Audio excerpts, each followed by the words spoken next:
10 days since the governor declared an algae emergency, and this is what the canals still look like. Look at these toxic blue chunks floating right near downtown Cape Coral. And with all our eyes on the water, a lot of you are fired up about this video. This guy sweeping heaps of grass right into that canal. The Night Beat's John-Carlos Estrada live off Del Prado in Vizcaya with that story all new tonight. Amanda, some of that grass still remains in the canal behind me tonight, and Cape Coral actually spoke to the young man in that video, and we spoke exclusively to the woman who took that video, and she hopes that that video is a reminder to those new to Cape Coral to always protect our waterways.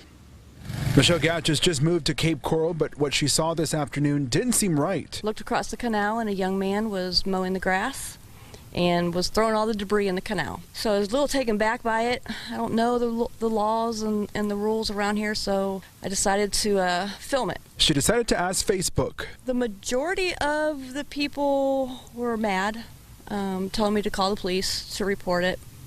Some told me I was just being a nosy neighbor and to mind my own business. And neighbors tell us this happened around noon, but if you can take a look hours later, you can still see grass clippings in the water, but really to tell the really good picture, you have to zoom over there to really see how much is collected under this dock. Cape Coral Code Enforcement spoke to the person in the video, saying in part, he's a juvenile, was mowing the lawn because the family had issues with their lawn company. He was educated about the code and was given a warning. It's a lesson Gatchis also learned today. I learned do not throw debris in the canal. It's just not healthy for our waterways.